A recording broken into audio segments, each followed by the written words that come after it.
Good morning, YouTubers. I hope everyone's doing well today. This is RC with RC67, and this is video part 2 of the video series I started on this restoration of this Camaro and the Red Baron. So if you guys watch part 1, you will have seen what these two cars looked like when I first got them. And they were in very, very bad condition. And the goal was to restore them as close to original and do a little customization on them as well, and get them back to, a showcase level where I can display them proudly on my shelf with my other cars that I've either collected or restored as well.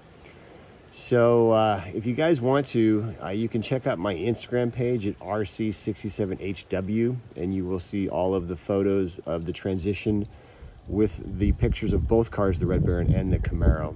And that way you guys can kind of see what these cars did look like prior to the restoration.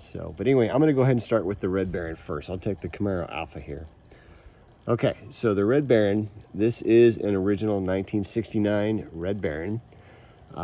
It was in very, very bad condition. It was missing a left front wheel.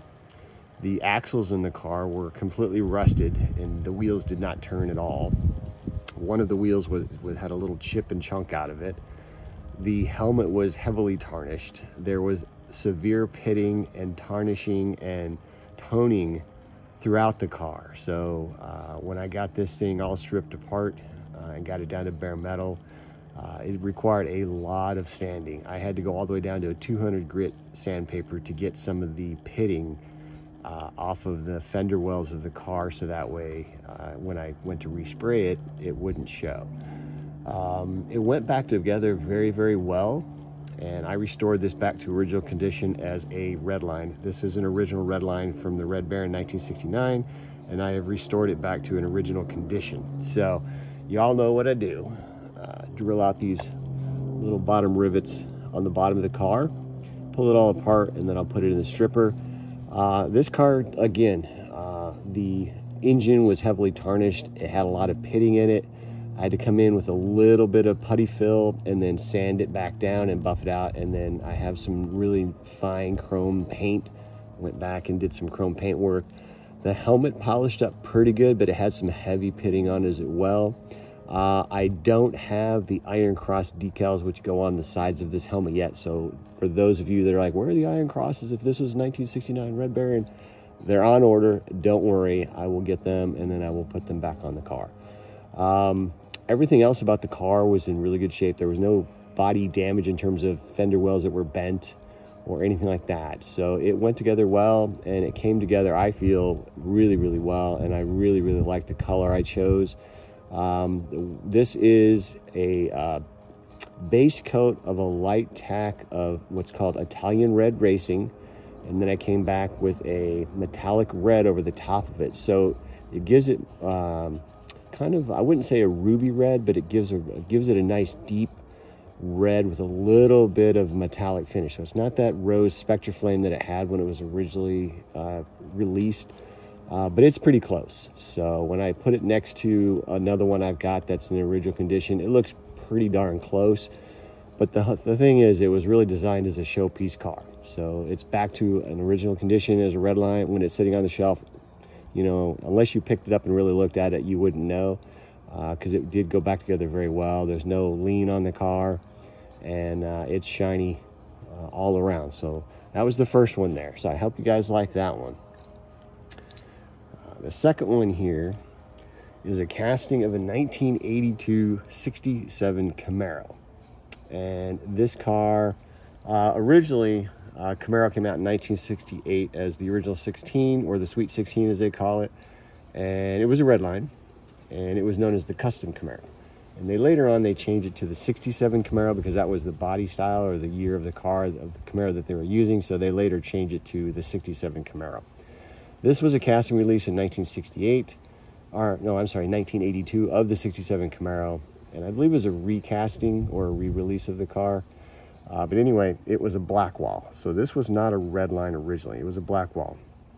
And this car, when I got it, was in really, really, really bad shape. It was missing the A-pillar on the passenger side. The A-pillar on the driver's side was bent in, so that had to be bent back out, and then I had to use JB Weld to solder that back together. The wheels were bent, the axles were actually broken. The windshield was painted black. The car itself had been painted black over the top of the original color, and so it was in very, very rough condition. When I got it stripped down, the original color of this car was red, with on the sides of the car along the doors you had the red paint. You had a white, yellow, and orange decal or tampering. Then it said 67 Camaro along the door on both sides of the car, and it was in a black wall. So that was this original color. Well, I didn't want to go original on this car, and I wanted to recreate a 67 Camaro in a Redline edition and paint it in kind of that racing blue with the black top on it. So that was the goal with this car. I pulled this one all apart, and again, it was in bad shape. The window is the original window, although I do have a new window on order. I didn't realize how bad it was until I got it all put back together. It cleaned up pretty good, but it does have some deep scratches that I just couldn't get out when I was buffing it. But as a whole, it did go together very well, and it did come together very well as far as getting it all put back together. So the hood on this does open. So it does open. I did have to re-chrome the engine on the underneath side of the hood. I painted it black, so that's a black hood underneath there. Did a little bit of blackout on the grill, which the original 67 did have the blacked out there. And then, of course, the taillights on the back of the car are painted in red.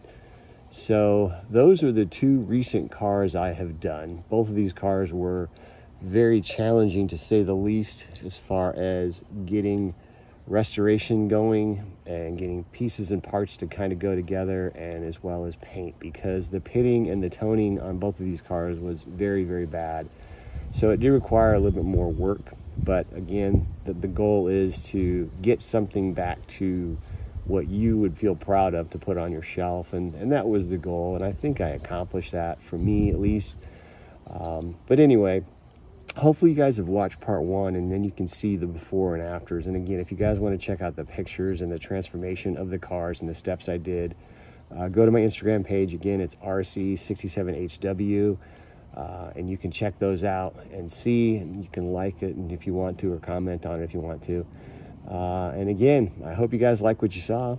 If you would like, comment, or subscribe, that'd be great. I do respond to all of the comments I get, and I appreciate the comments, because I always like people's feedback or comments or whatever, and again, it's a great way to continue to promote the hobby and enjoy the hobby. So, but I hope you guys are having a great Saturday. This is RC with RC67 signing out. Hope y'all have a great day.